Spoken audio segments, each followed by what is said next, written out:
हाय, good morning, सत श्री अकाल, आदाब, नमस्कार, वनक्कम, हैप्पी संडे। और आप सभी को संडे की बहुत बहुत शुभकामनाएं। लेकिन खबर कुछ ऐसी आ रही है जो दिल को थोड़ा तड़पा रही है, और खबर जो बहुत करंट न्यूज़ है। हालांकि टॉपिक क्या है वो भी बता देता हूँ। न्यूज़ रिलेटेड है केजरीवाल जी से, और वो तो एक पॉलिटिकल मामला हो चुका है। लेकिन आज मैंने न्यूज़पेपर देखा तो उसमें बताया गया जी, जेल प्रशासन बता रहा है इनकी शुगर 200 से नीचे है। वो कह रहे हैं केजरीवाल के लोग कि जी इनकी शुगर 300 से ऊपर चल रही है, इनको इंसुलिन क्यों नहीं दिया जा रहा है। तो कहीं ना कहीं ये वहाँ पे एक लफड़ा पड़ा हुआ है, और ये भी बताया जा रहा है कि केजरीवाल जी अपनी शुगर खुद ही बढ़ाए जा रहे हैं। तो आज कई सारे टॉपिक हैं कि क्या हम अपनी शुगर बढ़ा के वापस ला सकते हैं उसी दिन, नंबर एक। नंबर दो, कितनी बढ़ी हुई शुगर खतरनाक होती है। टॉपिक असली यही है, कितनी शुगर खतरनाक है, कितनी हाई हो जाए तो खतरनाक है। ये टॉपिक है, ध्यान दीजिएगा पूरा टॉपिक। देखिए, नॉर्मली एक ब्लड शुगर रैंडम रैंडम का मतलब होता है कि हम कभी भी किसी भी वक्त शुगर चेक कर लें, किसी भी वक्त। इसको बोलते हैं random. Random blood sugar normally 180 से ऊपर नहीं जानी चाहिए। अगर ये 250 से ऊपर जाती है तो इसको बोलते हैं हाई ब्लड शुगर।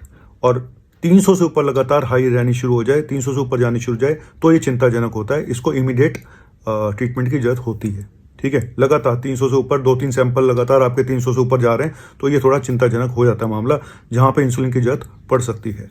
यही आरोप वहाँ पे लगाए जा रहे हैं।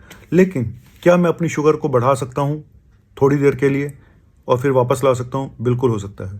अगर मैं अपनी ब्लड शुगर चेक करने से 2 घंटे पहले 1 चम्मच चीनी खा लूँ या एक मैंगो खा लूँ, जैसे कि आरोप लगाया जा रहा है कि वो आम खा रहे हैं, और या मैं कोई चॉकलेट खा लूँ, तो शुगर नेचुरली बढ़ के आएगी और वही शाम तक वो शुगर नॉर्मल भी हो जाएगी। तो ब्लड शुगर चेक कराने से पहले मैं अपनी शुगर को बढ़ा सकता हूँ, इसमें कोई दो राय नहीं है। लेकिन केजरीवाल जी बढ़ा रहे हैं या नहीं बढ़ा रहे हैं ये मुझे नहीं पता, और ना ही अपनी सेहत के साथ खिलवाड़ करना चाहिए किसी को भी, मुझे ऐसा लगता है। लेकिन बाकी प्रणाम।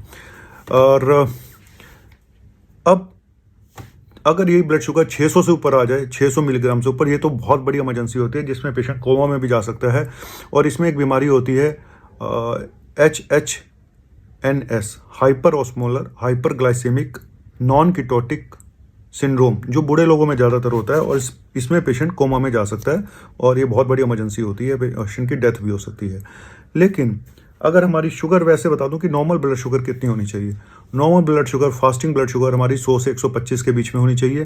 ठीक है, मतलब इसके ऊपर नहीं जानी चाहिए, 125 के ऊपर। और वैसे तो 110 के ऊपर भी हम बोलते हैं कि डायबिटिक है। कुछ लोग बोलते हैं कि 100 से 125 वाला प्री डायबिटिक है। तो कुल मिला के हम, चलिए आपको एक डिस्काउंट दे देते हैं कि 125 से ऊपर किसी हालत में नहीं जानी चाहिए, और 140 150 से ऊपर आपकी पीपी, नाश्ते के बाद वाली, नहीं जानी चाहिए। ठीक है, और कायदे से शुगर दोनों चेक करनी चाहिए, फास्टिंग भी चेक करनी चाहिए, नाश्ते के 2 घंटे बाद भी आपको शुगर चेक करनी चाहिए। चलिए आगे बताता हूँ। सबसे बड़ी बात यह है कि शुगर अगर बढ़ जाए तो उसके सिम्टम क्या होते हैं। ये जो अचानक शुगर बढ़ती हैं, और उसके अगर आपको बहुत ज़्यादा कमजोरी लग रही है, वीकनेस लग रही है, आपकी ज़बान सूख रही है, आपको बहुत ज़्यादा प्यास लग रही है, आपको पेशाब बार बार आ रहा है, आपको भूख ज़्यादा लग रही है, आपकी स्किन ड्राई हो रही है, आपकी ज़बान भी सूख रही है, तो ये सब सिम्टम बता रहे हैं कि आपकी शुगर शायद बढ़ गई है, नंबर 1। ठीक है, और तो अपनी शुगर उस समय जाके ज़रूर चेक कराएं। और शुगर के लिए अब शुगर की रीडिंग भी वेरी कर सकती है, ग्लूकोमीटर में वेरी करती है। एक ग्लूकोमीटर कुछ बताता है, दूसरा कुछ बताता है, तो एक अच्छा ग्लूकोमीटर होना बहुत ज़रूरी है। और अपनी कभी कभी शुगर लैब से भी टेस्ट करा के देखें और ग्लूकोमीटर से भी चेक करें, ये देखने के लिए कि आपका ग्लूकोमीटर ठीक है या नहीं है। ठीक है, और दूसरा, जब आप प्रिक करते हो तो यहाँ स्प्रिट लगाते हो, तो उसको फिर स्प्रिट को कॉटन, नॉर्मल कॉटन से साफ कर दीजिए, किया करें, क्योंकि स्प्रिट की रीडिंग अगर उसमें आ गई, ठीक है, तो भी रीडिंग गड़बड़ हो सकती है। तो इस बात पे डिपेंड करेगा आपका ग्लूकोमीटर कितना एफिशिएंट है। ठीक है, और आपकी स्ट्रिप कहीं एक्सपायर तो नहीं होगी, उसकी भी डेट चेक कर लेना, नहीं तो बड़े बड़े पेशेंट के साथ साथ स्ट्रिप भी चली जाती हैं इधर उधर।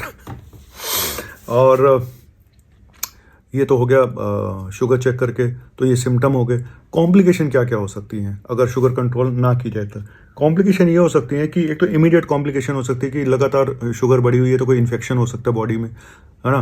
चाहे और यूटीआई तो बहुत कॉमन होता है, और अगर मौसम चेंज हो रहा है निमोनिया भी हो सकता है। तो इन्फेक्शन एकदम से फैलते हैं, जिसको सेप्सिस बोलते हैं। पेशेंट सेप्टिक शॉक में जा सकता है, और ज़्यादा होता है, मल्टी ऑर्गन फेलियर भी हो सकता है ना, बहुत कुछ हो सकता है होने को। तो और क्या कॉम्प्लिकेशन होती है? पेशेंट को हार्ट प्रॉब्लम हो सकती है, ये भी देखा गया। हाई ब्लड शुगर से हार्ट प्रॉब्लम, क्लॉटिंग, स्ट्रोक होने के चांसेस भी बढ़ जाते हैं। ये तो इमीडिएट हो गया। लॉन्ग टर्म में तो आपको सबको पता है कि किडनी पे असर आ सकता है, आपकी नसों पे न्यूरोपैथी हो सकती है, रेटिनोपैथी हो सकती है ना।